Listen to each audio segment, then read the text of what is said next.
As I said, you have some unique insights here. What do you make of Comer's comments, essentially admitting that he is withholding information from you and your colleagues under the guise of protecting them because they do not trust the Democrats on the committee?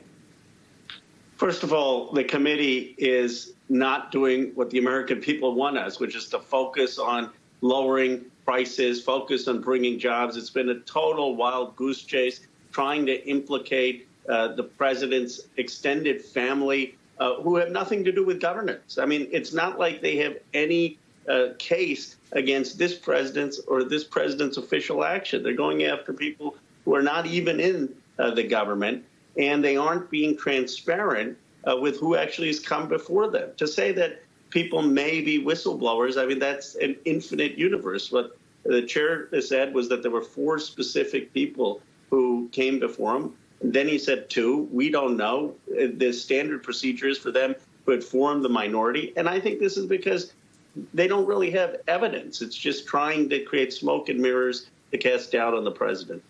Cast doubt on the president on one hand, protect the former president on the other hand by trying to obfuscate or, obstruct, if you will, what is happening in Manhattan. It's not just the Oversight Committee that is politicizing these investigations. As I mentioned, you've got Jim Jordan, who's the House Judiciary Chairman.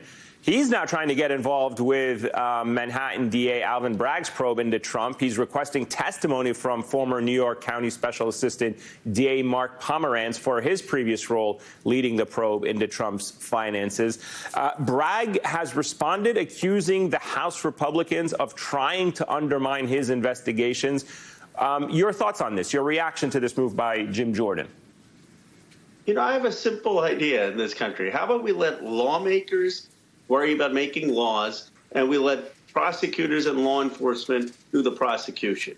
So let the DA deal with his case. If there are any improprieties with some person in President Biden's family, let law enforcement do that. The reason we got elected is to deal with health care, to deal with jobs, to deal with prescription drugs, reproductive rights. We should be focused on that. Instead, what you have is people on the Republican Oversight Committee who really want to be prosecutors. I don't understand why they ran for Congress. Go run to be a prosecutor.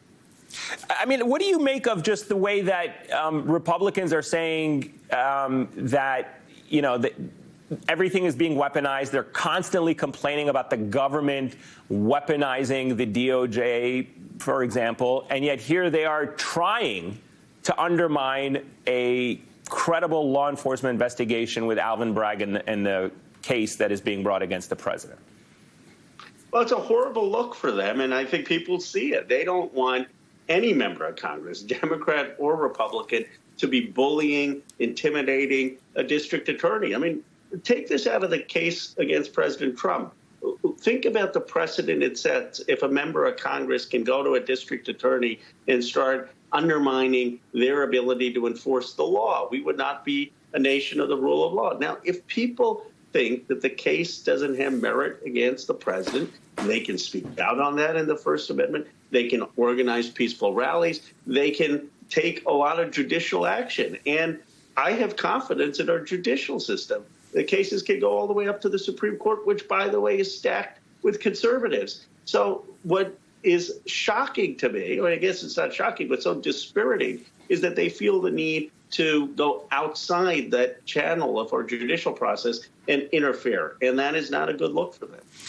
Let me, if I can, Congressman, switch gears to another important story that is developing. There's been a lot of discussion on recent leak of classified documents detailing American and NATO plans for building up the Ukrainian military ahead of a planned offensive against Russian troops. Tell me a little bit about how Congress is, should be, will be responding to this development.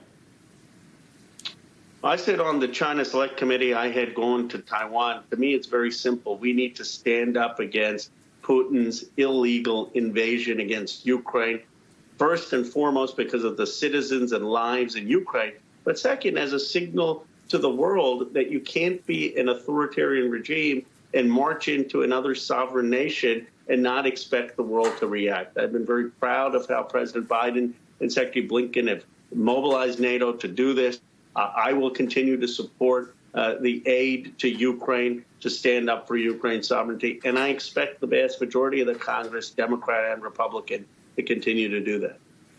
Let me, before I go, sir, ask you about something that you and I have discussed in the past, and that is about specifically about a trip you'll be making next week. You'll be going to Pennsylvania, Iowa, South Carolina, I believe, to celebrate TechWise. It's a program you and I have talked about, run by Google, designed to help empower students from low-income communities to actually become world-class entry-level software engineers, to try to balance the playing field, so to speak, because it is quite uneven at this moment in our development. Tell me a little bit more about that.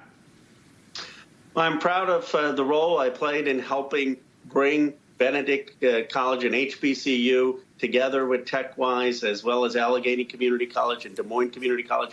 Here's what the program does. 20 young folks every year, they get a $5,000 stipend, 18-month course, and they get a $65,000 or $75,000 job at the end of it. And it's being successful. It doesn't require a full 4-year degree. We need to be doing this for hundreds of thousands of students to prepare them for many of the jobs of the 21st century, whether that's in manufacturing or retail. Technology is a key component, and there's no reason we can't do this. Congressman Ro Khanna, it's always a pleasure, sir. Thank you for making time for us. Thank you. An honor. Thanks for having me.